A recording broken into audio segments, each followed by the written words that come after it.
Ang walang kapantay na martial god, unang yugto. Kabanata 431, kasuklam-suklam na paraan. Panay ang tingin ng mga tao sa dalawang silhouette sa hangin. Lahat sila ay labis na sasabik na manood ng laban. Si Lin Fang ay walang kabuluhan at agresibo, kung gusto niyang pumatay isang tao, walang makakapidyo sa kanya sa paggawa nito. Pinahiya ni Shikiyong ang kanyang babae, si Lin Fang, para sa karangalan ni Meng Qing, ay nanumpa pa lamang na si Shikiyong ay mamamatay kahit anong mangyari. Sa sandaling iyon, hindi inaasahan ni Shikiyong na biglang aatake si Lin Fang. Bukod dito, ang kanyang bilis ay talagang nakakatakot. Si Lin Fang ay nasa pangalawang Zuan Qi layer lamang ngunit mas mabilis na siya kaysa kay Shikiyong, na nakalusot sa ikaapat na Zuan Qi layer. Papalapit si Lin Fang kay Shikiyong. Ang nakamamatay na enerhiya ni Lin Fang ay ganoon din paglalagay ng higit at higit pang presyon kay Shikiyong. Ito ay napakabilis at napakalakas. Hindi ako pwedeng mamatay ng ganito. Kung hahayaan ko ang lahat ng kanyang nakamamatay na enerhiya na maabot sa akin, ito ay ganap saksakin mo ako at gilingin sa wala. Naisip ni Shikiyong na ang puso ay sinalakay ng lamig. Ang nakamamatay na enerhiya na iyon ay napakalakas, at naglalaman ito ng determinasyon ng espada. Kung mapapalibutan ng nakamamatay na enerhiyang iyon si Shikiyong, gaano man siya kalakas, siya hihiwa-hiwain, masisira ang buong katawan niya. Flood Dragon. Sigaw ni Shikiyong sa malalim na boses. Nagsimulang umikot si Pure Chi sa kanya sa kapaligiran at lumitaw ang isang imahe ng Flood Dragon sa itaas ni Shikiyong. Ito ay tumingin lubhang buhay na parang umaatungal. Tila naghahanda itong umatake. Flood Dragon Warp Fist. Galit na sigaw ni Shikiyong at saka nabasag ang kanyang Warp Fist sa pamamagitan ng kapaligiran. Gumapang ang kanyang dragon sa kanyang katawan at sumanib sa kanyang braso. Ang braso ni Kiyong ngayon ay parang ulo ng dragon na nagmamadali patungo kay Lin Fang. Ang mga mata ng dragon ay nanatiling nakatitig kay Lin Fang. Sa sandaling iyon, hindi tumatakbo si Shikiyong.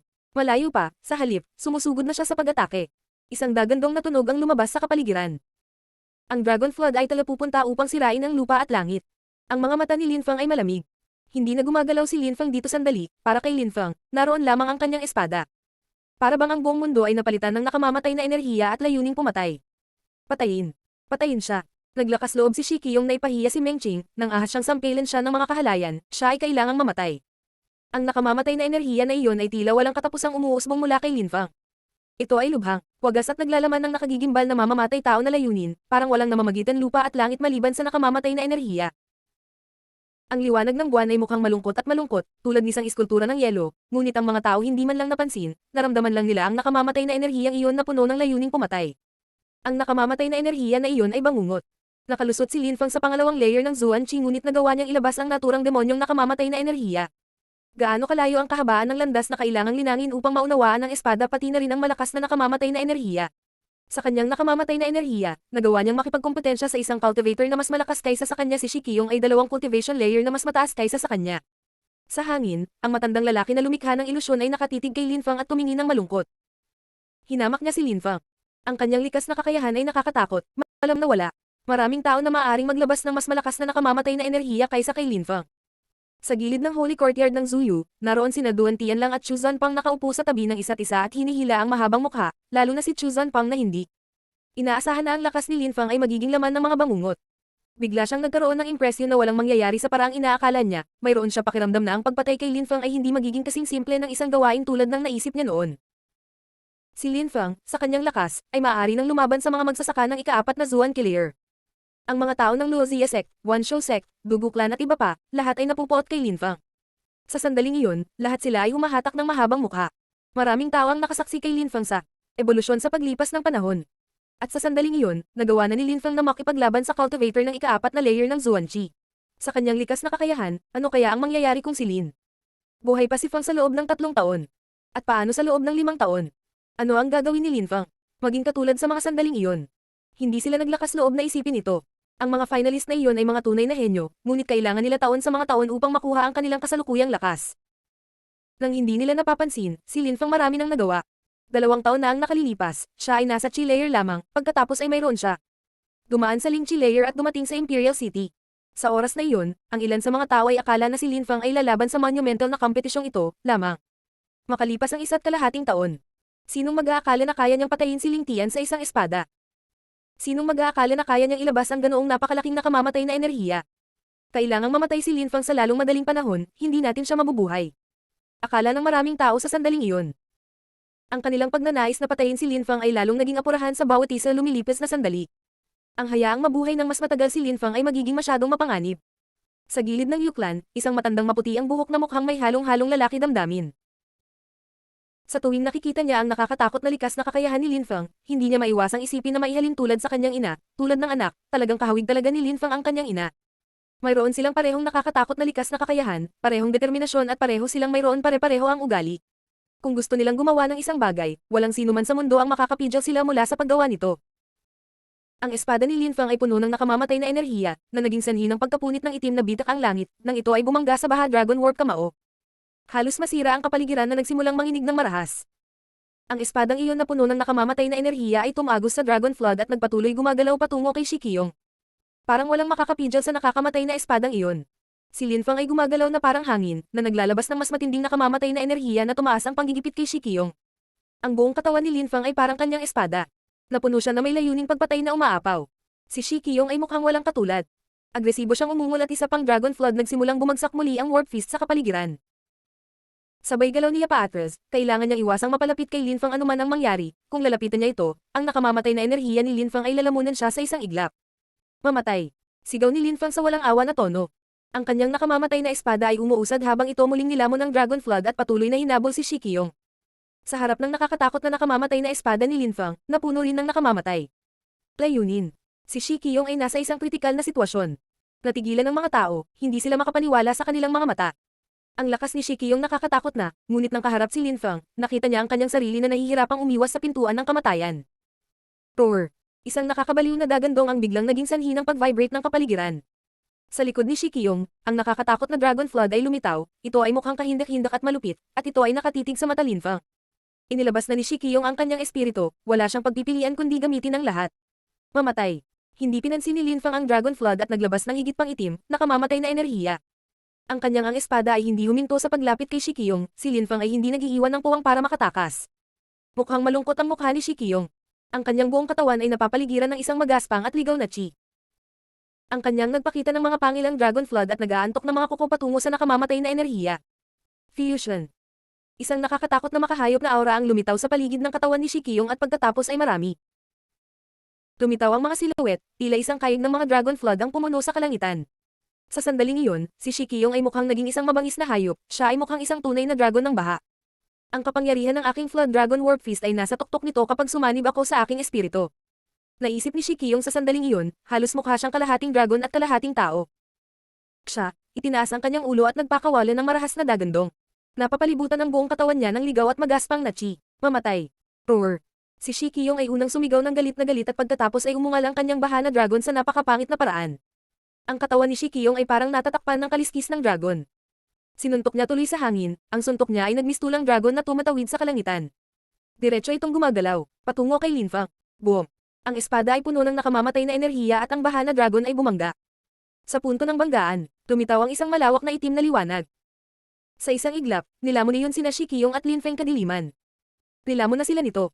Nagbunga ang banggaan ng kanilang dalawang pag-atake ang pagpapakita ng isang nakakatakot na enerhiya. Napanganga ang mga tao sa pagkamangha. Panay ang tingin nila sa kinaroroonan ng dalawang mga mandirigma noon. Nakakatakot ang paghaharap ng dalawang makapangyarihang henyo. Si Shikiyong ay sumanib sa kanyang diwa ng baha ng dragon. Ginamit lamang ni Lin Feng ang kanyang nakamamatay enerhiya, ngunit tila mayroong walang katapusang dami ng nakamamatay na chi at enerhiya. Lin Feng ay tinutupad ang kanyang salita, papatayin niya si Shikiyong. Chu Zanpang, pumunta at patayin si Lin Feng. Naputol ang boses sa sandaling iyon, nanggaling iyon ang bangko ng lawa, mula sa grupo ng mga tao ng Holy Courtyard ng Zuyu. Si Duan Tian lang ang nagsalita, parang walang pakialam at malamig ang boses. Si Chu Zanpang noon natulala din, mukhang hindi niya naiintindihan ang ibig sabihin ni Duan Tian lang. Malapit nang matalo si Shikiyong. Dapat kang pumunta ng mabilis at patayin si Lin Feng, kung hindi, kung ikaw. Lumaban sa kanya sa one-on-one na labanan, ito ay magiging isang mabangis na labanan, hindi ito garantisadong na ikaw ang mananalo. Mabagal na sabi ni Duan Tian lang habang nakatitig kay Chu Zanpang. Kahit na tumaas ang antas ng cultivation ni Chu Zanpang, siya ay kapareho ni Shikiyong, kamakailan lamang siya ay nakalusot sa ika-4 na layer ng Zuanqi. Si Shikiyong ang pinakabatang opisyal ng Imperial City Guards, na umaasa sa kanyang cultivation level, kasanayan at diskarte, tiyak na mayroon siya kung ano ang kinakailangan upang maging isa sa 8 mataas na opisyal. Hindi man lang sigurado si Chu Zanpang na kaya niyang talunin si Shikiyong sa isang laban. Si Lin Feng ay maaaring maglagay ng labis na presyon kay Shikiyong na walang pagtakas, ibig sabihin na kaya rin niyang gawin ito laban kay Chu Zanpang. Sa ngayon ang pinakamagandang sandali para patayin si Lin Feng, hindi mo maaaring palampasin ang pagkakataong ito. Kung lumaban ka sa kanya sa isang patas na labanan, wala kang pagkakataong makatakas. Sabi ni Duan Tian lang sinusubukan pa rin na kumbansihin si Chu Zanpang. Si Chu Zanpang ay mukhang walang pasubali. Pupunta sa pumatay. Delikado si Lin Fang sa sandaling iyon, bukod pa, sa harap ng lahat, mawawalan siya ng napakalaki ng mukha kung bigla niyang inatake si Lin Fang ng gulat na gulat. Gayunpaman, sinasabi sa kanya ni Duan Tian lang na kung maghintay siya, hindi maghihintay si Chu Zanpang. Kayang patayin si Lin Fang dahil sa kanyang nakamamatay na enerhiya at maaaring hindi man lang makatakas. Kung siya natalo laban kay Lin Fang, higit pa sa mukha ang mawawala sa kanya. Mamatay. Sigaw ni Lin Fang. Ang kanyang nakakatakot na nakamamatay na enerhiya ay gamulong sa hangin, ito ay napapaligiran ng itim na liwanag. Napabuga ng hangin ang katawan ni Shikiyong, namutla ang mukha nito. At lumabas ang dugo sa bibig niya. Natalo siya. Si Shikiyong ay natalo ni Lin Fang, nakakakilabot. Dapat mamatay Fang. Nang makita ni Chu Zanpang ang eksenang iyon, nagngangalit siya, lumitaw ang bagyo sa paligid niya habang ibinubukan niya ang kanyang mga pakpak at pagkatapos ay nag-strike siya sa kalangitan. Ang kanyang mga pakpak ay naglalabas ng tunog ng pagsipol habang siya ay sumugod sa labanan. Lin Fang, lumaban ka sa akin. Galit na sigaw ni Chu Zanpang. Ang silhouette niya noon tumilapon sa kalangitan at tumango siya patungo kay Lin Fang na naging dahilan ng buong pulutong sumimangot. Ang walang kapantay na martial god, unang yugto. Kabanata 432, Lotus sa kaliwa, espada sa kanan. Isa sa 8 mataas na opisyal ang umaatake. Siya ang unang mataas na opisyal na sumali sa mga labanan. Ang higit na ikinagulat ng karamihan ay na kapag si Chu Zanpang ay umaatake ay talagang hindi siya nagbigay ng babala na siya ay pupunta gawin mo. Siya ba ay inaatake si Lin Fang ng biglaan. Si Lin Fang ay nakikipaglaban pa rin kay Shikiyong nang biglang pumunta si Chu Zanpang atakehin si Lin Fang bago matapos ang labanan. Talagang sinasamantala niya ang kay Lin Fang kasalukuyang sitwasyon. Nang makita ng mga tao ang silweta na iyon sa kalangitan at pagkatapos ay umungol kay Lin Fang, nag-aalala silang lahat kay Lin Fang. Si Chu Zanpang ay napakabilis salamat sa kanya. Maalamat na espiritu ng rock. Siya ay napakabilis na ito ay hindi ka panipaniwala. Walang hiya. Sigaw ni Duan Fang sa sandaling iyon habang tumatak sa lupa. Kailan umatake si Chu Zanpang, hindi niya napigil ang sumigaw. Bumilis din ang puso niya para kay Lin Fang. Kahit na may sumigaw si Chu Zanpang bago pumasok sa labanan, siya rin malayo at ito ay isang pagtatangka lamang upang bigyang katwiran ng isang sorpresang pag-atake. Siya ay lubhang mabilis na mas nag-alala si Duan Fang tungkol sa kaligtasan ni Lin Fang. Ang puso ni Meng Qing ay biglang tumibok din. Naglabas siya ng ice cold ice chi which bumaril sa hangin patungo kay Chu Zanpang, ngunit kahit na gusto niya itong pigilan, ginawa iyon huli na. Sa isang kisap mata, dumating na si Chu Zanpang sa tabi ni Lin Feng. Mag-ingat ka, sumigaw si Meng Qing ng buong lakas para balaan si Lin Fang.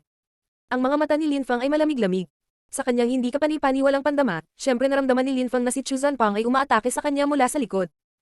Gayunpaman, ang kanyang nakamamatay na enerhiya ay bumabagsak pa rin sa pamamagitan ng kapaligiran patungo kay Shikiyong, at hindi iyon mababago ni Lin Fang, makakaasa lamang siya sa kanya hindi kapani-paniwalang mga pandama upang maiwasan ang papasok na pag-atake.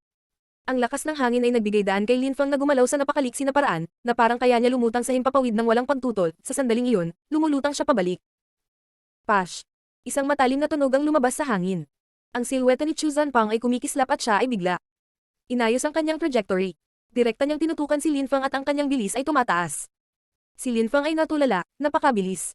Napakabilis ni Chu Zanpang kaya si Lin Fang ni hindi nagkaroon ng mga kwalifikasyon para makaiwas sa pag-atake. Whoosh! Whoosh! Ang mga matutulis na pakpak ay nagsalubong sa tiyan ni Lin Fang, sa kanyang damit nagkapira-piraso habang tumalsik ang dugo mula sa 2 sugat. Isang nakakatakot na kapangyarihan ang muling lumipat kay Lin Fang. Nauna na si Chu Zanpang umatras at sumisid muli patungo kay Lin Fang, na nagpatalsak sa kanya sa pangalawang pagkakataon. Mapatla ang mukha ni Lin Fang. Malinaw na nasugatan si Lin Fang pagkatapos ng isang malupit na pagsalakay. Sinalakay ni Chu Zanpang si Lin Fang na may elemento ng pagkagulat at dahil sa bilis ng pag-atake niya, si Lin. Si Fang ay walang oras upang ipagtanggol at talagang nasugatan. Kasabay nito, ang maalamat na rock ay nagpatuloy sa pagpalo ng mga pakpak nito sa kalangitan. Kahit na sinasamantala ni Chu Zanpang ang isang mahirap na sitwasyon, ang lakas niya hindi kapani-paniwala pa rin, napakalakas niya. Inatake niya at nasugatan si Lin Fang sa isang iglap ng isang mata. Meng Qing at agad siyang nagpakita sa harap ni Lin Fang. Humahad lang sa daan patungo sa nasugatang si Lin Fang. Inilabas niya ang kanyang ice chi na pumailan lang.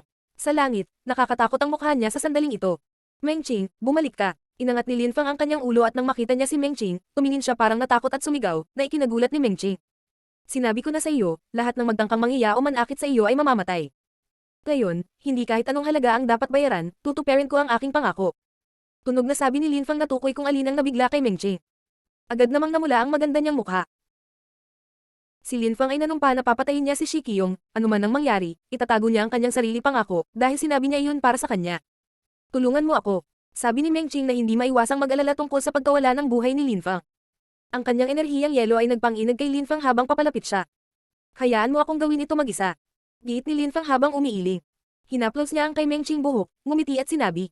Sinabi ko sa iyo, mula ngayon, ako na ang magpoprotekta sa iyo. Nang si Lin natapos magsalita si Fang, umatras siya at hinayla si Meng Qing palayo sa labanan. Tumingin si Meng Qing sa likod ni Lin Fang at nakaramdam ng pagmamalaki. Isang napakaganda at maningning na ngiti, lumitaw sa kanyang mukha. Ang time ng ngiti na iyon ang nagpawala sa lahat ng bagay sa mundo karingalan. Nang makita ng karamihan ng dalisay at banal ng ngiti na iyon, sila ay nasilaw. Simple lang ang kagandahan niya makapigil hinanga. Para sa gayong kagandahan, handa silang patayin ng mga Diyos at samamba sa mga demonyo. Ang lahat ng nakakita sa eksenang iyon ay nagsimulang madama na sina Meng Qing at Lin Fang ay ginawa para sa isa't isa, soulmate sila. Kung tungkol kay Shi Qiyong, napakalayo niya mula sa pagiging karapat-dapat kay Meng Qing.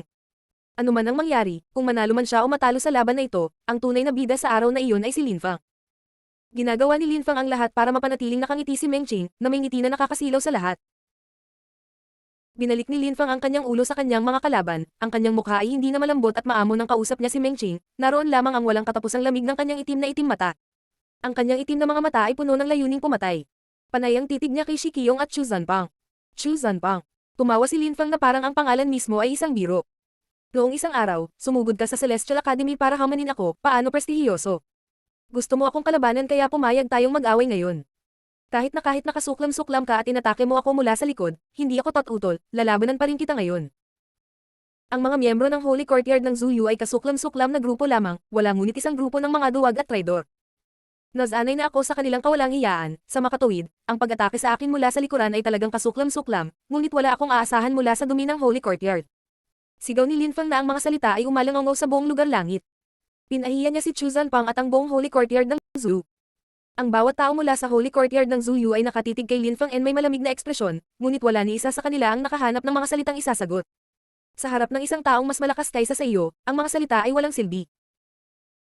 Ako, si Chu Zanpang, papatayin ka at pagkatapos ay walang maglalakas loob na sabihin na ang paraan ng pag-atake ko sa iyo ay kasuklam-suklam.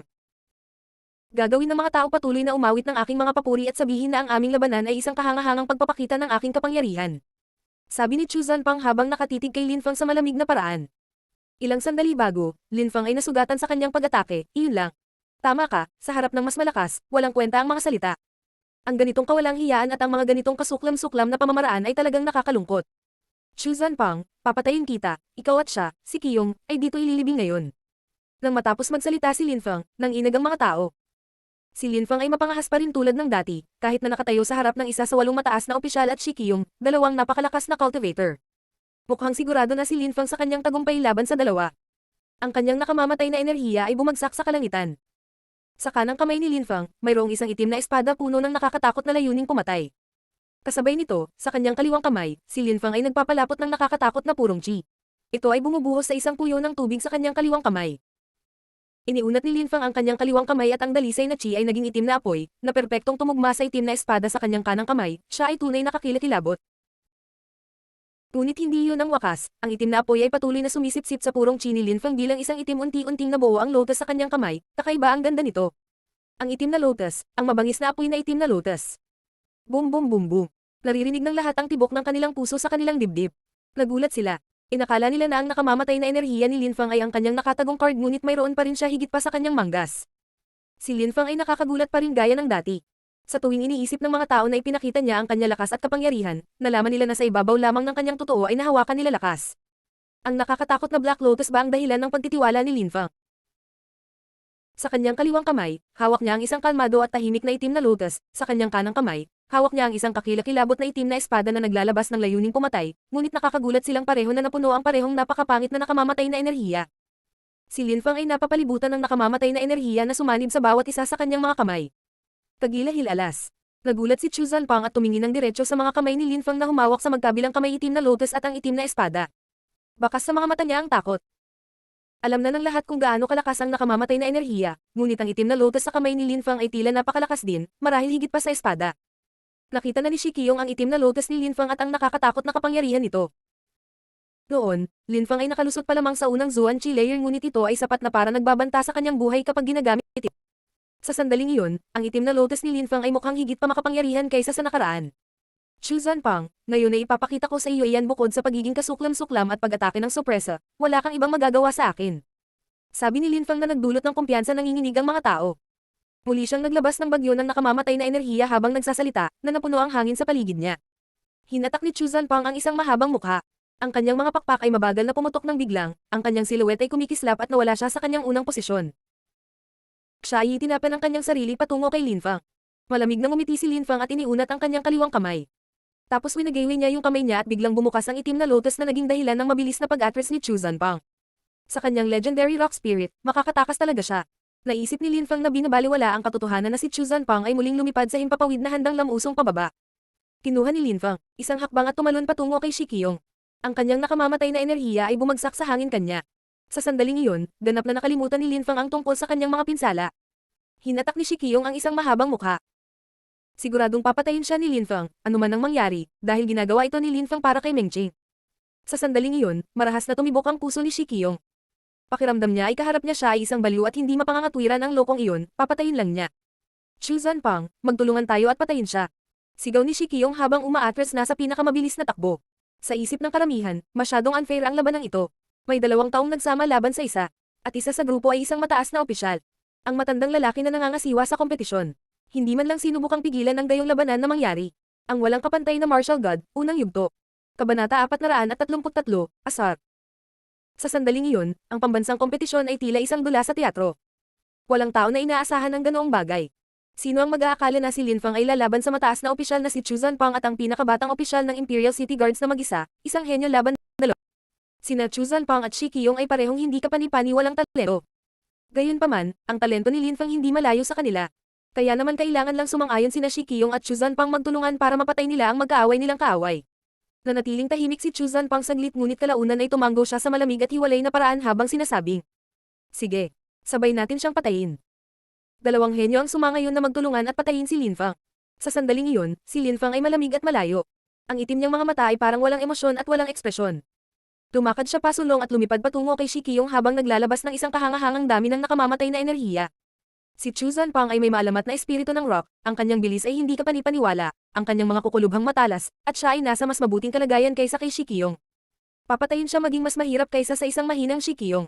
Iyon ang dahilan kung bakit nagpa siya si Linfang na patayin muna si Shikiyong at pagkatapos ay aalagaan niya si Chu Zanpang. Nang makita ni Shikiyong ang nakamamatay na enerhiya na bumagsak sa kapaligiran patungo sa kanya, siya hinatak ang mahabang mukha. Desidido si Linfang na patayin muna siya. Ang kanyang diwa ng Flood Dragon ay umungal, at ang napakalaking mga mata nito ay hindi umalis kay Linfang kahit isang segundo. Ang Bahala Dragon ay pumulupot sa katawan ni Shikiyong at buo siyang binalot.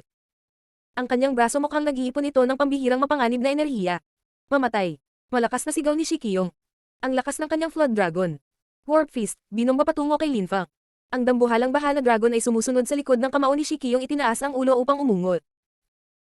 Malinaw na naiintindihan ni Chu Zanpang kung ano ang pinaplano ni Shikiyong, kaya ipinakalat niya ito mga pakpak at nagmamadaling salakayin si Linfang sa hindi kapani-paniwalang bilis. Ang kanyang bilis ay hindi kapani-paniwala nakakalokang masihan. 2 tao ang sabay na umatake, isa sa harap, isa naman sa likod, sila gumagamit ng kasuklam-suklam na taktika para harapin ang nasugatang si Linfang. Hangin. Isang banayad na simoy ng hangin ang lumutang sa hangin. Kalmadong sinusuri ni Linfang ang hangin habang umiihip ito sa ibabaw niya, bahagyang nanginginig ang kanyang katawan, at ang buong silweta niya ay parang gumalaw ng ilang libong beses, sa iba't ibang direksyon, sa isang kisap mata. Parang bawat galaw niya, mayroon itong 1,000,000 mga pagkakaiba-iba at ang bawat isa ay haantong sa ibang destinasyon. Nakisa si Linfang sa mismong hangin, at biglang, maraming silhouette ang lumitaw. Sa kalangitan, nakatayo na ngayon ang hindi mabilang na bilang ni Linfang. Natigilan si Shikiyong. Nakita lang niya na gumagalaw si Linfang at lahat ng mga after images. Patungo sa kanya, ang kanyang bilis ay hindi kapani-paniwala habang lumilipad sila patungo sa kanya mula sa maraming direksyon parang malakas na unos. Ang nakamamatay na enerhiya na nakapaligid sa kanyang katawan ay lumalaki ng higit at mas marahas, mas nakakatakot. Hindi ko akalain na makakalaban mo ang 2 tao sa parehong oras. Sabi ni Shikiyong, ang kanyang umuungal ang Flood Dragon, at dumiretso sila patungo sa grupo ni Linfang, handa na sirain ang lahat ng tumawid sa landas nito. Mamatay. Sigaw ni Linfang sa malalim na boses. Walang awa, itinulak niya ang kanyang itim taybak na puno ng napakalaking nakamamatay na enerhiya. Roar. Boom. Nagbanggaan ang nakamamatay na enerhiya at ang dragon na baha na naging sanhi ng pagyanig ng hangin mismo ang pressure. Kasabay nito, halos dumating na si Chu Zanpang sa likuran ni Linfang. Kanyang mga matutulis na kuko ay malapit nang ipasample kay Linfang at magpunit ng isang malaking butas sa kanyang dibdib. Ang mga kuko ay malinaw na naglalayon na dukutin ang puso ni Linfang ng direkta mula sa kanyang dibdib sa isang iglap. Mawala. Inikat ni Linfang ang kanyang katawan sa hangin, at ang kanyang itim na lotus ay itinulak patungo sa direksyon ni Chu Zanpang. Ang kanyang itim na lotus ay naglalaman ng makapal na konsentrasyon ng nakamamatay na enerhiya at mabangis na apoy. Si Chu Zanpang ay natigilan, ang kanyang mga kuko ay tumigil sa lugar, kung siya ay nagpatuloy sa kanya pag-atake pagkatapos ay ang kanyang mga kuko ay direktang damapo sa itim na lotus. Ibinuka ni Chu Zanpang ang kanyang mga pakpak at biglang huminto. Pagkatapos nito, isang lilaw lumabas mula kay Linfang, kaagad na lumabas ang purple spirit na iyon at sinalo ang itim lotus na parang ibang kamay. Ha? Ang mga tao ay hindi nakaimik, ano ang ginagawa ni Linfang? Bakit ang lilang espiritu ngayon hawak ang itim na lotus? Pagkatapos ng ilang pagsasaalang-alang, naunawaan ng karamihan ang intensyon ni Linfang. Ang purple spirit niya tila may kamalayan at kayang kontrolin ang itim na lotus upang salakayin si Chu Zanpang kung siya lumapit. Maging si Chu Zanpang ay natulala nang makita niya ito. Posible ba ang ganoong bagay? Maaari bang ipagamit ni Linfang sa kanyang espiritu ang itim na lotus para umatake nang hindi man lang tumitingin? Sa sandaling iyon, tumigil na si Linfang sa pagbibigay pansin sa itim na lotus sa likod kanya. Ang kanyang nakamamatay na enerhiya ay sumabog sa kalangitan, at ang kanyang espada ay bumaba patungo kay Shikyong. Nang hindi man lang sumulyap sa likod niya para makita ang kanyang itim na lotus at si Chu Zanpang, binitiwan niya ang kanyang nakamamatay na enerhiya at inatake. Ang nakamamatay na enerhiya ni Linfang ay tila walang katapusan na para bang mayroon siyang walang katapusang halaga na nakamamatay na enerhiya sa loob niya. Gayunpaman, hindi maipatuloy ni Shikyong ang pagsasagawa napakalakas na pag-atake upang ipagtanggol ang sarili kay Linfang magpakailanman. Ang nakamamatay na enerhiya ay sumisira lahat. Sa sandaling iyon, pinakawalan ni Shikyong ang isa pang Flood Dragon Warp Fist at ginamit ang puwersa upang itulak ang sarili pabalik, ngunit naabot pa rin ng espada ni Linfang ang target nito. May malaking sugat sa tiyan ni Shikyong, ngunit kung siya ay nagkaroon ng kaunti mas mabagal, ang sugat na iyon ay dumaan sa kanyang puso. Ang nakamamatay na enerhiya ay naglalagay ng matinding presyon sa sugat ni Shikyong na nagdulot ng kahindak-hindak na ekspresyon ang makikita sa kanyang mukha. Ito ay napakasakit. Halos hindi na siya makahinga. Talagang kaya ni Linfang natalunin ng 2 taong ito. Hindi nilayo ni Linfang na bigyan siya ng oras para mag-isip, lumitaw ang maramihang Linfang at sumugod na parang hangin, palapit sila ng palapit kay Shikyong. Ang nakamamatay na enerhiya ay nagdaragdag pa rin ng matinding presyon sa katawan ni Shikyong, at sa kanyang dibdib masikip ang pakiramdam. Ah! Sigaw ni Shikyong, ngunit mahina ang boses nito habang nagpupumiglas siya sa hangin. Siya na damaganap na nasiraan ng loob. Naglalaho ang kanyang tapang. Wala nang mas masahol pa sa namamatay. Ang sigaw niya ay sigaw ng takot at kawalan ng pag-asa. Kasabay nito, ito ay hindi kapani-pani walang hina, at tumili dahil sa nakamamatay na enerhiyang dumudurog sa kanyang katawan mula sa lahat ng panig. Kasabay nito, si Chu Zanpang ay hindi tumigil sa paggalaw, ngunit ang lilang espiritu ay mayroon nito. Kamalayan. Umaatake ito gamit ang itim na lotus sa tuwing sinusubukang gumalaw ni Chu Zanpang. Pasulong. Walang alinlangan si Chu Zanpang na ang lilang espiritu at itim na lotus ay magiging seryoso. Saktan siya o kitilin ang kanyang buhay kung siya ay pabaya. Mamatay. Sigaw ni Linfang sa kanyang walang ekspresyon na itim na mga mata. Itinaas niya ang 2 kamay sa hangin at nilaslas gamit ang kanyang espada, na puno ng layuning pumatay. Isang dagandong ang lumitaw sa kapaligiran. Isang brutal, nakamamatay na enerhiya ang pumipilit at pinipigilan si Shikyong na makaiwas, kahit na bahagyang naiwasan niya ang pag-atake, ang dugo ay lumabas sa kanyang bibig, at ang kanyang katawan ay natangay. Hindi siya papakawalan ni Linfang ng ganoon kadali. Pinuno pa rin ang kanyang hangarin sa pagpatay ang kalangitan. Muli siyang sumugod at muling itinaas ang kanyang espada, isa pang hampas at siya. Kayang patayin si Shikyong. Tama na yan. Tumigil ka. Malamig na sigaw ng matanda na nagpayanig sa kapaligiran at nagulat ang mga tao. Medyo nagulat si Linfang, sa sandaling papatayin na niya si Shikyong, ang matanda inutusan sila ng lalaki na huminto. Gayunpaman, isang sandali bago, nang sumali si Chu Zanpang sa labanan upang tulungan si Shikyong na patayin si Linfang, hindi umimik ang matanda. Sino ba naman ang hindi makakahalata na inaabuso ng matanda ang kanyang kapangyarihan at autoridad para tulungan si Shikyong? Malinaw na naiintindihan ni Linfang kung ano ang nangyayari. Ang kanyang ekspresyon sa mukha ay tila malamig, ang kanyang nakamamatay na layunin at nakamamatay na enerhiya ay pumupuno pa rin sa hangin, si Linfang ay hindi subukang huminto. Tumigil ka. Sigaw muli ng matanda, napakatalom ng boses nito na masakit sa tenga ni Linfang. Kaagad pagkatapos, nakita niya ang matanda na humakbang sa himpapawid at lumitaw sa harapan niya. Pagkatapos ay sinuntok niya ang hangin. Ang suntok na iyon ay mukhang nakakatakot, at malalaking alon ng tsigam ulong sa kapaligiran na naging dahilan upang huminto ang nakamamatay na enerhiya ni Linfang, kaagad pagkatapos niyang bumalik. Ikalimang Zuan Chi Layer. Ang mga tao ay natigilan, ang matandang iyon ay may lakas ng ikalima Zuan Chi Layer. Mas malakas siya kaysa kay Linfang, at nagawa pa rin ni Linfang na lumaban salamat sa nakamamatay na enerhiya. Ang kanyang mabangis na apoy na itim na lotus ay maaaring talunin ng mga cultivator ng mas malakas kaysa kay Linfang, ngunit halos 1 o 2 layer lamang. Gayunpaman, ang kasalukuyang itim na lotus ay hindi sapat ang lakas para pumatay ng tao sa ikalimang layer ng Zuan Chi. Sabi ko tumigil ka na, naiintindihan mo ba? Sigaw ng matanda sa sobrang agresibo tono habang naglalabas ng malamig na enerhiya. Tiningnan ni Linfang ang mukha ng matanda. Siya ay tumingin hindi kapani-paniwalang pangit at pas. Nakakalokang kompetisyon, nakakahiya na mayroon ka nito bilang masama na tagapangasiwa. Ano ang kahihiyan? Sabi ni Linfang, habang nakatingin sa matandang lalaki, nagpatuloy siya sa malamig na yelo tono. Kung alam ko lang na ganito kasama kanina, hindi ako mag-abala dito na katatawang biro ng kompetisyon, ito ay pinatatakbo ng mga masasamang walang hiya na tulad mo. Wala nang pakialam si Lin Feng sa kompetisyon. Makatarungan ng mga taong nasa kapangyarihan. Ginagamit ang kanilang awtoridad sa kompetisyong ito para makipaglaro sa kanya. Walang sumusunod sa mga patakaran at pagsunod sa isang patas na kompetisyon, ito ba talaga ang plano nilang maghanap ng mga henyo? Nang marinig ng karamihan si Lin Feng, sila ay naantig at napabuntong hininga. Sa katunayan, ang kompetisyon na iyon hindi naging napakahusay para kay Lin Feng. Ito ay walang kabuluhan. Sabihin mo ulit yan. Sabi ng matanda habang nakatitig kay Lin Feng na may masamang tingin. Ang kanyang mukha ay nag-uumapo sa layuning pumatay. Sabihin mo ulit. Malamig na ngumiti si Lin Feng at sinabi. Sabi ko, ngayon, anuman ang mangyari, mamamatay si Qiyong, at walang makakapidyo sa akin.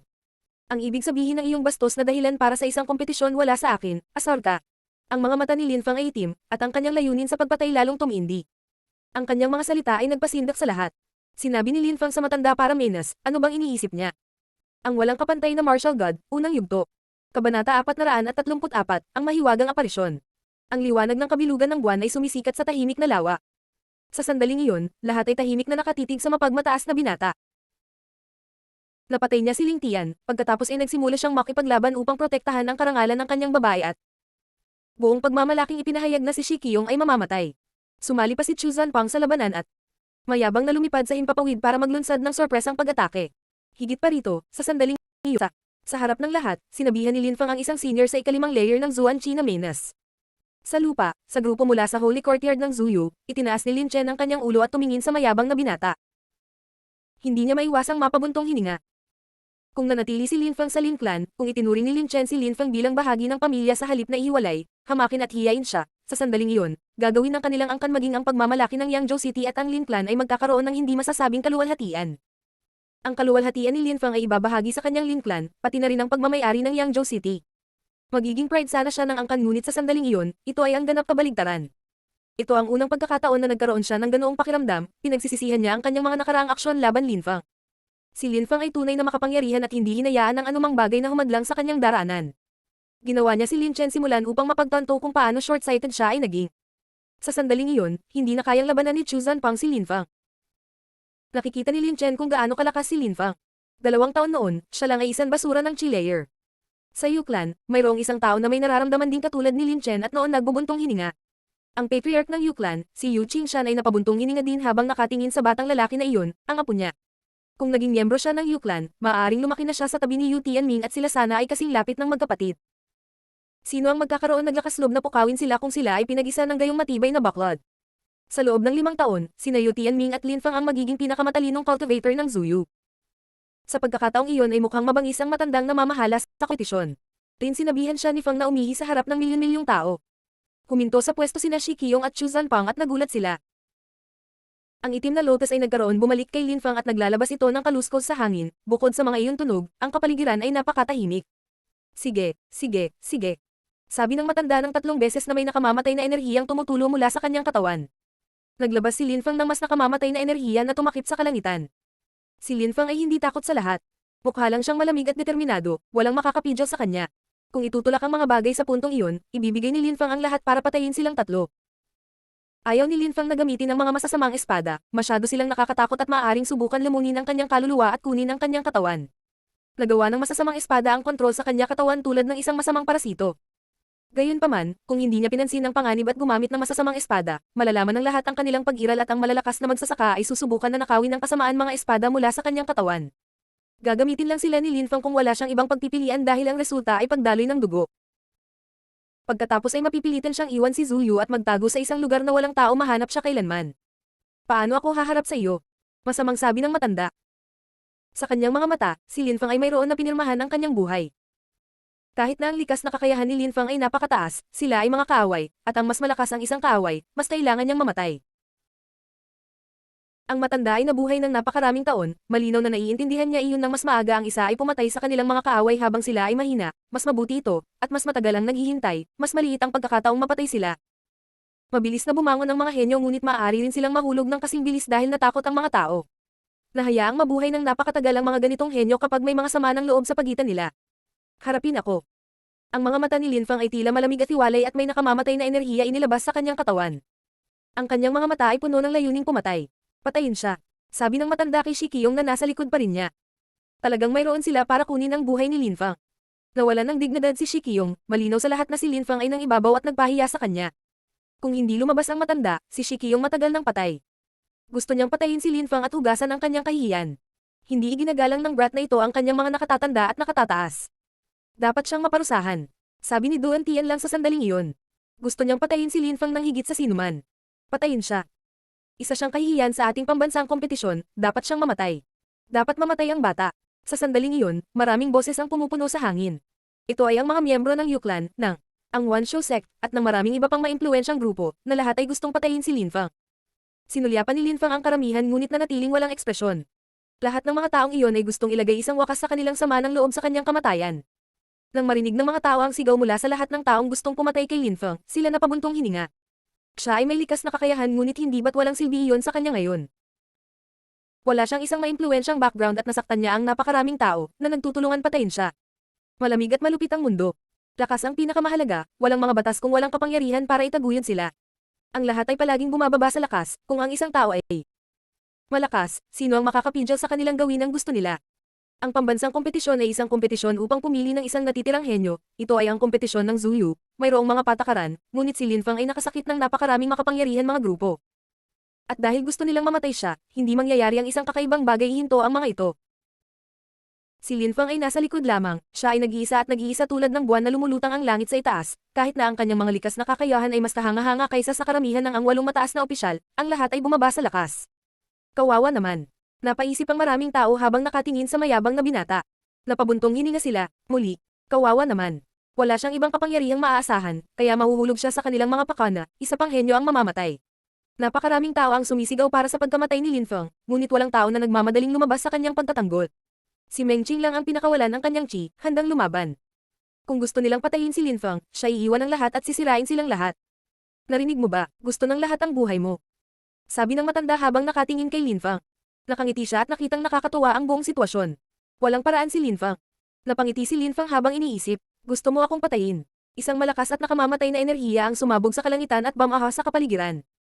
Lahat maramdaman ang layuning pumatay, at ang galit ay pinakawalan. Lahat ba kayo gustong patayin ako?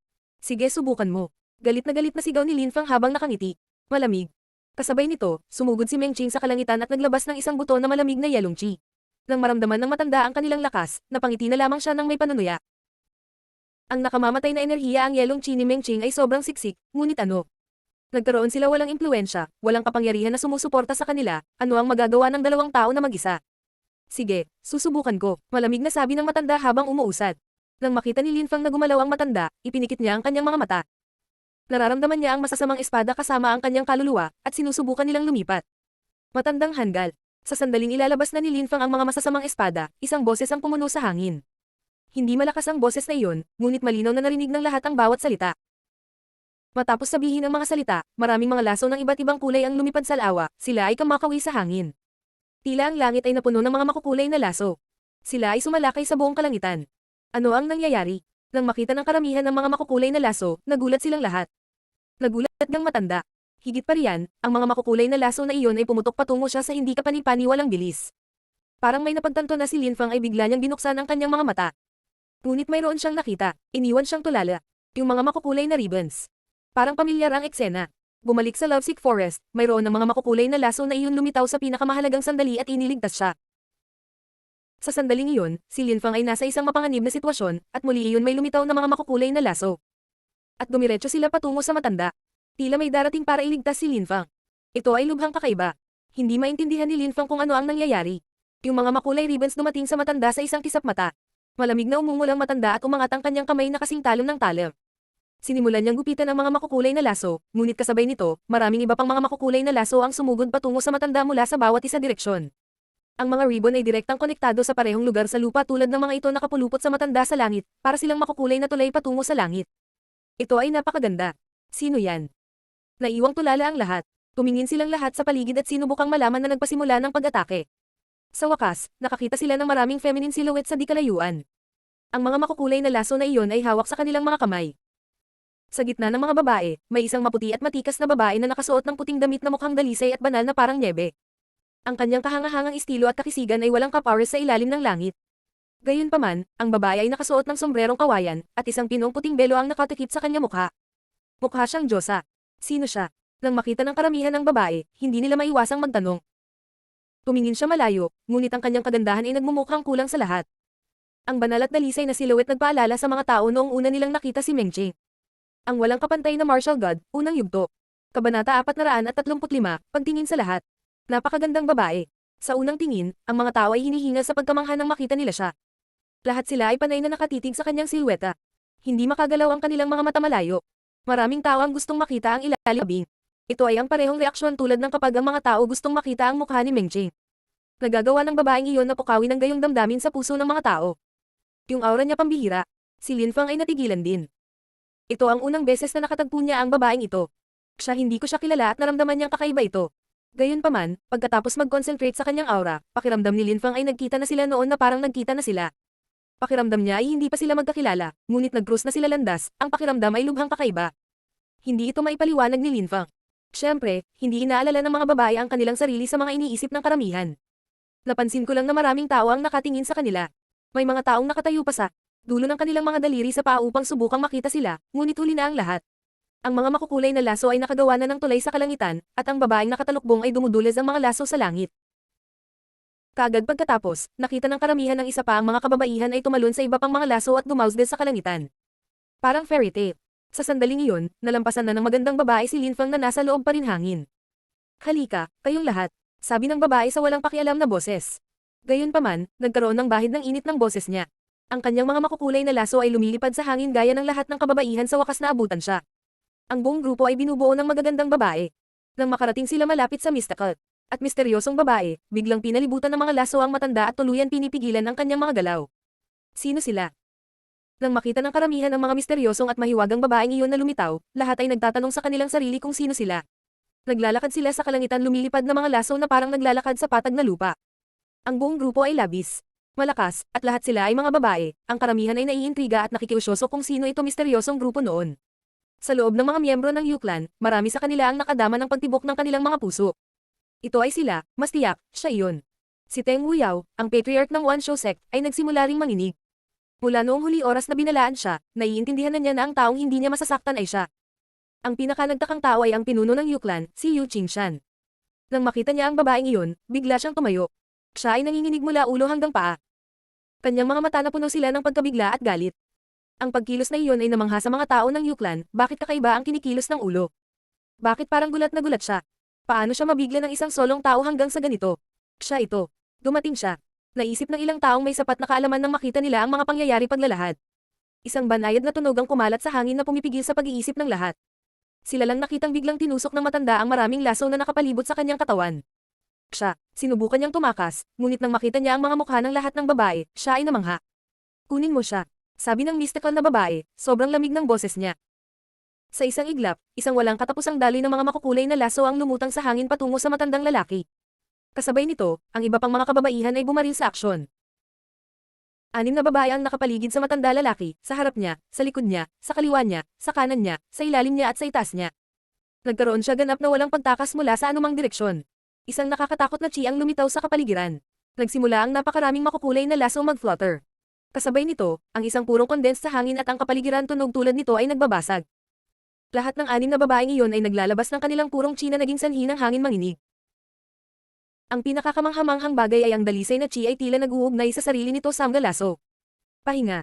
Galit na sigaw ng matanda sabay hila ng mahabang mukha. Isang hindi kapanipaniwalang kapangyarihan noon pinakawalan at binomba ang mga makukulay na laso na nagpatigil sa kanilang pagsulong.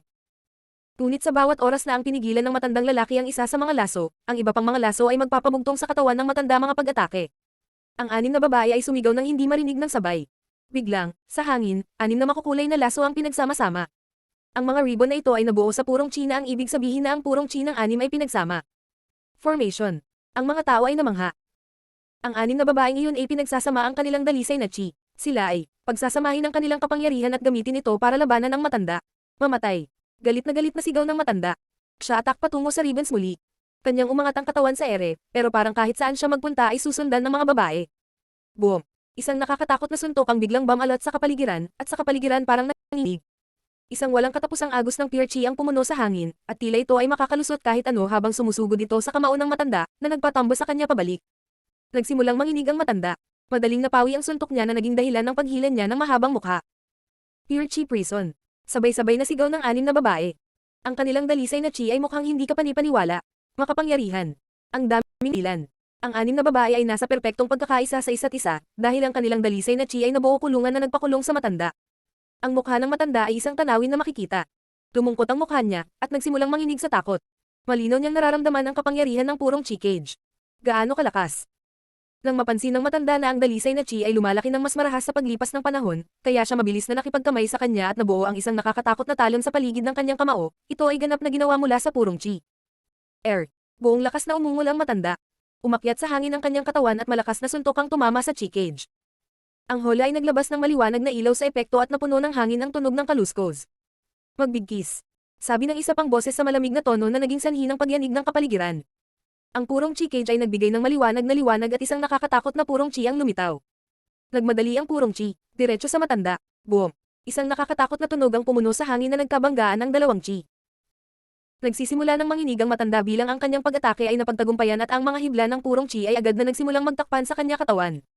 Para siyang baliw na nagpupumilit na kumawala sa pagkakatali, ngunit hindi niya magawa pigilan ang dalisay na chi sa pagdapos sa kanya. Magbigkis. Ang mga makukulay na laso ay pumapapadpad sa hangin at ikinulong ang matanda. Mula sa ulo hanggang paa, nakabalot ang matanda na parang makulay na mummy. Ang kanyang katawan ay nakatali sa hugis ng isang krus, at ang kanyang mukha ay nakamamatay na mapatla na may dugong umaagos mula sa kanyang bibig. Thump, thump, thump. Milyon-milyong puso ang lahat ay marahas na tumitibok ng sabay-sabay. Hindi sila makapaniwala kung ano nasaksihan nila. Ilang sandali pa nun, kontrolado na ng matanda ang lahat at kumikilos sa paraang hindi masusupot. Gayunpaman, sa isang kisap mata, siya ay nakatali ng maraming makukulay na laso. Ang mga babaeng iyon ay napakalakas, ngunit bakit nila inatake ang matanda? Napatingin ang misteryosong babae sa matandang nakagapos ng mga makukulay na laso at sinabing walang pakialam. Iniisip mo iyon dahil lang sa wala siyang impluensya at walang kapangyarihan sa pag-alalay sa kanya, maaari kang maglakad-lakad at patayin siya ayon sa gusto mo. Ang kanyang mga salita ay nagulat sa karamihan. Halatang nakaturo siya kay Linfang. Ang misteryosong babaeng iyon ay tumulong kay Linfang. Namangha ang matanda, namutla na ang mukha, walang ni isang patak. Ng kulay na natitira sa kanyang katawan. Ngayon, sapat na ako. Gaano man karaming maimpluwensyang grupo ang sumulong, kung ikaw patuloy na kumilos na parang kayo ang mga hari ng mundong ito, ipapakita ko sa inyo kung anong kapalaran ang naghihintay sa inyo. Sabi ng misteryosong babae habang sinusulyapan ang karamihan. Dahil tumanggi kang sumunod sa mga tuntunin at piliin na labagin ng mga ito, hindi ko rin papansinin ang mga patakaran. Ang pambansang kompetisyong ito ay tapos na. Nang matapos siyang magsalita, lumingon ng misteryosong babae kay Linfang, isang malambot at malambing ang ekspresyon ay lumitaw sa ilalim ng kanyang belo, ang kanyang lamig at pagiging aloof ay nawala. Nagsimula pang ang lumabas ang kislap ng luha sa kanyang mga mata, ngunit mabilis niyang nakontrol. Kanyang sarili. Nais niyang kunin ang iyong buhay. Ngayon ang kanyang buhay ay nasa iyong mga kamay. Hanggang sa ang dalawa pa nababahala, maaaring magpatuloy ang labanan. Titingnan natin kung may maglakas loob na hamarang. Sabi ng babae habang nakaturo sa matanda at saka kina Shikiyong at Chu Zanpang. May kapangyarihan si Linfang na patayin ng matanda at ipagpatuloy ang kanyang pakikipaglaban kina Shikiyong at Chu Zanpang. Walang sino man ang maaaring makialam. Napaka-agresibo ng babaeng iyon, mababa ang tingin niya sa lahat na parang sila langgam.